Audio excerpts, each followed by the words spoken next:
It doesn't affect everyone, but those who have to experience it have a difficult time ahead of them. The midlife crisis can feel like a deep hole in your life, from which you can only climb out with a lot of effort.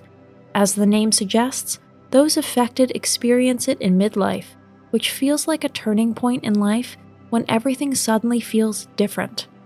Most of the time, there are a lot of questions that you ask yourself. Many things in your life are regretted, and often a completely new path is taken. Even if the crisis holds many possibilities, it first and foremost causes great anxiety and overwhelming feelings. These are easier to cope with if you follow a few tips for dealing with the midlife crisis. In this way, the life crisis is not suppressed, but processed, and there is a chance to emerge stronger. In today's video, we're going to introduce you to 8 tips that will help you deal with midlife crisis better. If you like our videos, please support us with a thumbs up, subscribe to Psychology and Mind, activate the little bell, and get ready for the videos we upload for you every day.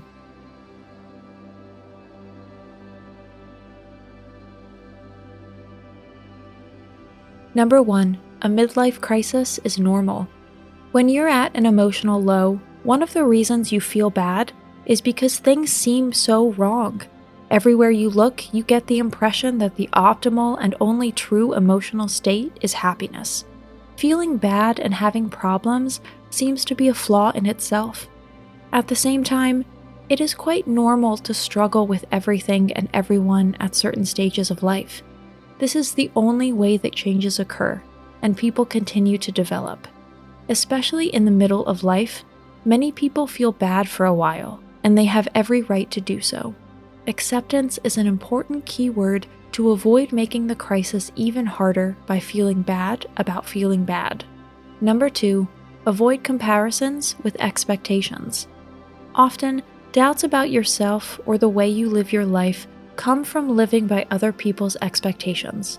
When you feel like you're in the wrong place, you probably often compare yourself to the image that those around you have of you, and then of course you always feel inadequate.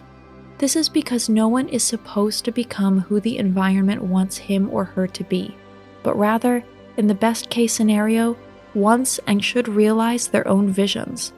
Comparisons with expectations from outside will always strengthen your insecurity and dissatisfaction in life, and provide them with the best breeding ground. Number 3, you are not alone in this. Do you also have a block when it comes to letting those around you in on your midlife crisis? Most people unconsciously think they always have to work and be on their best behavior. They don't like to admit that things are bad, not even to their closest loved ones. If you feel the same way, then make sure you realize that you are one of the many people who are struggling with these very difficulties right now. So it's completely unnecessary to put yourself even more on the sidelines and deny yourself the support and understanding of even your closest people. Number 4, be grateful for everything you have.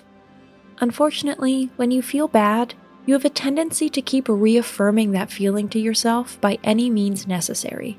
So you focus on everything in your life that you are unhappy with. If you manage to see and appreciate the positive things instead, this will gradually change your mood. Gratitude for the good things in life is extremely important to avoid sinking deeper into a hole. There is guaranteed a lot that you have already achieved and received and for which you can be grateful. Put your focus on that, and you will notice and receive more of it. Number 5, what do you really want out of life? A big part of the midlife crisis is the question of meaning that comes up. You're probably wondering if your life has really turned out the way you wanted it to so far. Maybe you're also suddenly sure that you're on the completely wrong path and urgently need to change some things in order to become happy. Now is the best time for you to think in detail about how you want to continue to shape your life so that you don't waste your time on this earth. It's in your hands. But first, you have to spend time and energy to courageously question your goals, desires, and routines. Number 6, keep a crisis diary. Keeping a journal of something helps keep you on track. That's not news. But it's not just about work notes, finances, or diaries.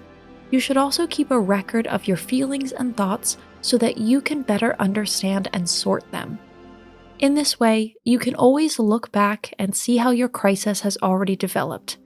New ideas and solutions will emerge naturally, all in good time, and alongside your daily routine.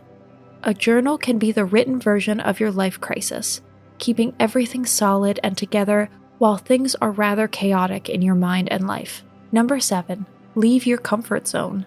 You may think now that your midlife crisis is really taking enough of a toll and you don't want to challenge yourself further. But the best thoughts and feelings come to you when you have overcome your tangible hurdle. Because they are not always waiting for you in everyday life when you need them most, you can set them for yourself. Take a step out of your comfortable and boring comfort zone and deal with something completely new. Let a breath of fresh air blow around you and give yourself a conscious sense of achievement, and you'll have the energy to deal with yourself again. Number 8, make use of therapy. Unfortunately, in many people's minds, it is still not very well regarded to seek professional help for psychological problems. However, this makes little sense, because with physical complaints, you do not hesitate to go to the doctor. So if you seek advice and support from a therapist for your difficult phase in life, it's not a shame, but a sign that you care about your health. You don't have to deal with a midlife crisis alone any more than you have to deal with a broken leg. After all, experts exist precisely to help society in their field of expertise. You should not deprive yourself of this help out of misunderstood pride, because it can decisively ease and shorten your crisis. Today's conclusion: has the life crisis been overcome? For some people, the midlife crisis lasts only a few weeks. Others notice that the inner and outer changes can drag on for years until a harmonious balance is achieved again.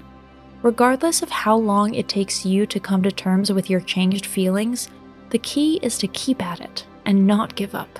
Emotional challenges are always opportunities to thoroughly rethink your life and change it for the better. The effort and work on yourself is worth it, because overcoming crises makes you stronger and inspires you to perhaps use the future years of your life better and more in your own way. That's it for today. Thanks for watching. Did you find this information helpful? Do you have experience with it? We would love to hear from you. Leave a comment below and let us know your thoughts. For more resources about mental health, self-improvement, and psychology, visit our website. You'll find the link in the video description, where you can also connect with us on social media and sign up for our email list. Take care of yourself and have a beautiful day.